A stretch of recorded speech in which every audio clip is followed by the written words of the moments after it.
আগেও বলেছি, এখনো বলেছি, এনসিপির সাথে আমাদের সাংগঠনিক কোনো সম্পৃক্ততা নেই। এনসিপির কোনো সিনিয়র নেতৃবৃন্দের কথায় আমাদের এখানের কোনো সাংগঠনিক সিদ্ধান্ত গ্রহণ করা হয় না।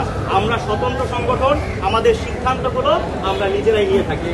এরপরে আর একটা যেটা বলেছেন যে অনেক সময় বিভিন্ন প্রোগ্রামে যাওয়ার কথা কিংবা কোনো রাষ্ট্রীয়, দেখুন দেশের স্বার্থে এবং জাতীয় স্বার্থে যে কোনো ধরনের দাবির সাথে জুলাই গণঅভ্যুত্থানের যে শক্তিগুলো রয়েছে এবং জুলাই গণঅভ্যুত্থানের স্পিরিটের সাথে সামঞ্জস্যপূর্ণ যেই দলগুলো রয়েছে তারা যদি দেশের জাতীয় স্বার্থে কোনো ধরনের কোনো প্রোগ্রাম দেয়, জুলাই ঘোষণাপত্রের দাবিতে হতে পারে, সংবিধান সংস্কারের হতে পারে, কিংবা এই যে গণহত্যার বিচার রয়েছে, আওয়ামী লীগ এই জুলাই গণঅভ্যুত্থানে যারা গণহত্যা করেছে, সুতরাং তাদের বিচারের দাবিতে যেই রাজনৈতিক দলগুলো কর্মসূচি দিবে সেই কর্মসূচিগুলোর প্রতি আমাদের আদর্শিক সমর্থন সবসময় থাকবে। জুলাই ঘোষণাপত্র নিয়ে যারাই প্রোগ্রাম করবে তাদের সাথে আমাদের আদর্শিক সমর্থন থাকবে। সেই জায়গা থেকে আমরা স্পষ্ট ভাষায় বলতে চাই, এনসিপি যতক্ষণ পর্যন্ত জুলাই গণঅভ্যুত্থানের স্পিরিটকে ধারণ করবে কিংবা বিএনপি যতক্ষণ পর্যন্ত জুলাই গণঅভ্যুত্থানের স্পিরিটকে ধারণ করবে এবং শিক্ষার্থীদের স্বার্থের পক্ষে কথা বলবে, ততক্ষণ পর্যন্ত বাংলাদেশ গণতান্ত্রিক ছাত্র সংসদ তাদেরকে আদর্শিক জায়গা থেকে সমর্থন দিয়ে যাবে।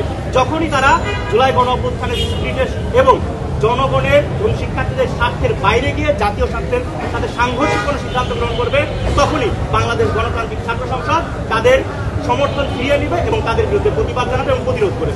বাংলাদেশ গণতান্ত্রিক ছাত্র সংসদের সাংগঠনিক কোনো সংশ্লিষ্টতা নেই। সুতরাং এনসিপির কোনো শীর্ষ নেতৃবৃন্দ কোথায় গিয়েছে কিংবা কি কাজ করেছে সেটার সাংগঠনিক দায়বদ্ধতা বাংলাদেশ গণতান্ত্রিক ছাত্র সংসদের নেই। এরপরেও অনেক সময় অনেকে বলেছেন যে এনসিপির কোনো লেজুর ভিত্তিক ছাত্র সংগঠন বাংলাদেশ গণতান্ত্রিক ছাত্র সংসদ, সেটা কিনা আমরা স্পষ্ট ভাষায় বলতে চাই, বাংলাদেশ গণতান্ত্রিক ছাত্র সংসদ একটি স্বতন্ত্র ছাত্র সংগঠন।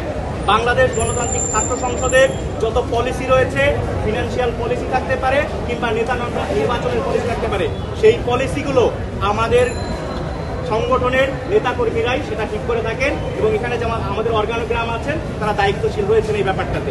ঢাকা বিশ্ববিদ্যালয়ের হলগুলোতে প্রশাসন ততটা শক্তিশালী না, সেই জায়গা থেকে যদি সাংগঠনিক রাজনীতি হলগুলোতে কোনো সাংগঠনিক কাঠামো দেওয়া হয়, সেই সাংগঠনিক কাঠামো হলগুলোর পুরোপুরি নিয়ন্ত্রণ নিয়ে নিতে চাইবে এবং একটা টেন্ডেন্সি এখনো আমাদের অনেক রাজনৈতিক দলগুলোর এবং ছাত্র সংগঠনগুলোর মধ্যে আছে যে তারা দখলদারিত্ব এবং আধিপত্য বিস্তার করবে। সেই জায়গা থেকে আমরা মনে করছি যদি কোনো সাংগঠনিক কাঠামো হলগুলোতে থাকে তাহলে একটা আশঙ্কা থেকে যায় যে হলের যে সিটগুলো রয়েছে, শিক্ষার্থীদের যে বাসস্থানগুলো রয়েছে, এটাকে জিম্মি করে পুনরায় আবার সেই গেস্ট রুম, গণরুমের মতো নৃশংস ছাত্র রাজনীতির নামে সন্ত্রাস এবং দখলদারিত্ব চালু হতে পারে।